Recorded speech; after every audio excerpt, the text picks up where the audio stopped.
अस्सलाम वालेकुम and a very good evening to all of you. Voice of America के Washington studios से program खबरों से आगे के साथ मैं हूं मोहम्मद आतिफ। व्यूअर्स, इन दिनों पाकिस्तान के शमाली इलाकों में एक कोल्ड वेव चल रही है और मरी समेत कई इलाकों में बर्फ़ पड़ चुकी है। अमरीकी दारुल हुकूमत वाशिंगटन में भी अगरचे शदीद सर्दी पड़ती है, मगर फ़िलहाल यहाँ स्नोफॉल नहीं हुई। लेकिन चाहे शदीद सर्द हवाएं हों या बर्फ़बारी, वाशिंगटन में सारा साल सयाहों का हुजूम रहता है। लोग सर्दियों में भी यहाँ क्यों चले आते हैं? इसी सवाल का जवाब हासिल करने के लिए आमना खान ने रुख किया वाशिंगटन के कुछ पुरहुजूम तारीख़ी मकामात का।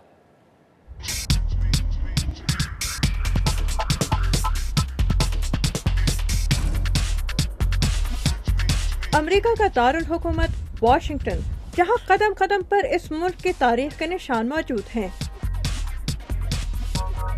ये है वाशिंगटन की ऊंची तरीन इमारत, वाशिंगटन मॉन्यूमेंट। वाशिंगटन में हर साल हजारों सयाह सैर तफरी करने आते हैं, लेकिन सर्दी के मौसम में भी ये शहर सयाहों से खाली नहीं होता। आखिर वो क्या चीज़ है जो लोगों को यहाँ खींच के लाती है? had a tour of the Capitol. They're 15 and 12. 12 और 15 साल की उम्र में अब उन्हें इसकी अहमियत का अंदाजा है, Because the beauty isn't. क्योंकि ये बहुत खूबसूरत जगह है और कभी कभी यहाँ आने का मौका ही नहीं मिलता। It's nice to. इस मौसम में इमारतें और मॉन्यूमेंट देखने का अपना मजा है। Are you having fun? Yeah, I'm having lots of fun. So we just want to come check out the history, check out, see how the president lives. So you're here from Sydney, Australia? Yes, had a look around the White House. मैंने white house देखा और Lincoln memorial. 16वें अमरीकी सदर Abraham Lincoln की यादगार में तामीर किया गया लिंकन मेमोरियल, जिसे देखने के लिए एक खानदान ने जनूबी अमेरिका से वाशिंगटन तक का सफर किया। I'm fond of Lincoln. मुझे लिंकन पसंद है क्योंकि उन्होंने गुलामों को आज़ादी दी। Coming to Washington and take the Washington के तमाम म्यूजियम देखने का ये मेरे लिए एक बहुत नायाब मौका था। fantastic. Washington is very nice. We have seen, Capitol. Washington में हमें बहुत मजा आया। हम अब तक कैपिटल, व्हाइट हाउस और स्मिथसोनियन के कुछ म्यूजियम देख चुके हैं। मेरे बच्चों को शॉपिंग भी बहुत पसंद आई। Tourism in Washington D.C. is the second largest. वफाकी हुकूमत की सरगर्मियों के बाद सियाहत वाशिंगटन का दूसरा बड़ा जरिया माश है। वाशिंगटन में सयाहत से मुंसलिक एक गैर मुनाफा बख्श इदारे डेस्टिनेशन डीसी के सरबराह एलियट फर्ग्यूसन के मुताबिक 2010 में तकरीबन 1,73,00,000 सयाहों ने वाशिंगटन का रुख किया था। गैर मुल्की सयाहों की शरह इसमें से 10% थी, लेकिन वाशिंगटन में सयाहत से कुल कमाई का 25% हिस्सा भी इन्हीं ने पूरा किया था। फर्ग्यूसन कहते हैं कि मौसम सरमा में वाशिंगटन आने का अपना मजा है। पहली बात तो ये कि इस मौसम में सयाहत अरूज पर नहीं और हर जगह सयाहों का हुजूम नहीं लगा, जो एक अच्छी बात है, क्योंकि आप मॉन्यूमेंट देखने के अलावा और भी बहुत कुछ कर सकते हैं। ये कहते हैं कि इस मौसम में होटल का किराया भी काफी कम होता है। So you find that when you're looking. अगर आप सैर करना चाहते हैं वाशिंगटन की, जो अमरीकी और गैर मुल्की सयाहों का एक पसंदीदा शहर है, तो जनवरी-फरवरी का महीना इस सफर के लिए बेहतरीन वक्त है। Excellent time to come. मौसम सरमा में इस शहर का सफर न सिर्फ निस्बतन सस्ता और पुरसुकून है, बल्कि मकामी कारोबारों के लिए बेहतरीन ज़रिया माश भी। Amina Khan, Urdu VOA, Washington.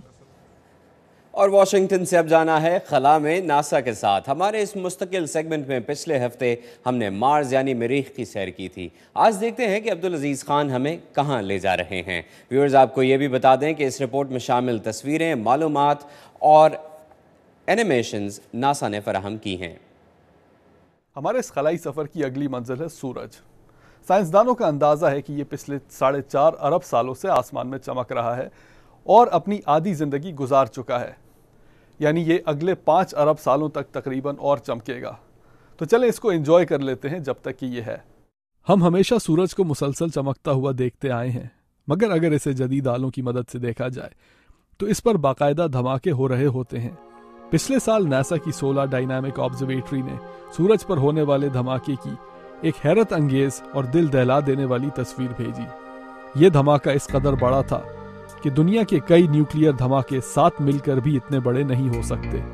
सूरज का साइज जमीन के मुकाबले में इस कदर बड़ा है कि इस धमाके के साइज को समझने के लिए नासा के एनिमेटर्स ने ये एनिमेशन बनाई। जी हाँ, इस धमाके के सामने हमारी जमीन सिर्फ इतनी सी मालूम होती है। ناسا کے ڈاکٹر ایلیکس ینگ بتاتے ہیں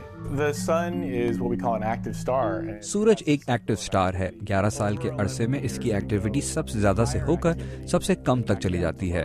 اس کا یہ 11 سالہ ایکٹیویٹی کا سائیکل مسلسل رہتا ہے اور ہمیشہ سے ہوتا آیا ہے. بہت بار تو ان دھماکوں کا مواد سورج کی سطح سے الگ ہو کر خلا میں پرواز کر جاتا ہے. اسے کرونل میس ایجیکشن کہتے ہیں. یہ الیکٹرانز اور پروٹونز پر مشتمل ہوتا ہے. اکثر یہ مواد ہماری زمین کی طرف بھی آتا ہے، مگر ناسا کے ڈاکٹر ایلیکس ینگ یہ بتاتے ہیں کہ ہماری زمین کا ایٹماسفیئر ہمیں اس سے بچا لیتا ہے. ہم ایسے پلانٹ پر ہیں جس کا ایٹماسفیئر بہت موٹا ہے اور وہ تمام ریڈیشن کو روک لیتا ہے. پچھلے 10,000 سالوں میں سورج پر بڑے سے بڑے دھماکوں کا بھی زمین پر ایسا اثر نہیں ہوا کہ ہم کو متاثر کر پایا ہو. مگر اس ریڈیشن سے گاڑی کا GPS سسٹم ضرور متاثر ہو سکتا ہے اور شاید ہوائی جہازوں کو بھی کم بلندی پر پرواز کرنے کی ضرورت پڑے. Abdul Aziz Khan, Urdu VOA، Washington. خبروں سے آگے میں اب دیکھیے پاکستان کے اہم معاملات پر آپ کی اپنی رائے. ہم رکھ رہے ہیں آپ کے سامنے پاکستان کو درپیش چیلنجز، جن کے حل کے لیے آپ اپنی تجاویز ہمیں بھیج سکتے ہیں فیس بک پر تحریری اور ویڈیو پیغامات کے ذریعے. اپنی سوچ کو الفاظ دیجیے اور ہمیں بتائیے کہ اگر پاکستان کو درپیش مسائل حل کرنے کا موقع آپ کو ملتا تو آپ کیا کرتے. Time for break. اور پاکستانی خواتین کی ترقی کے لیے پر امید منیزہ ہاشمی سے ملاقات. بریک کے بعد ہمارے ساتھ رہیے گا.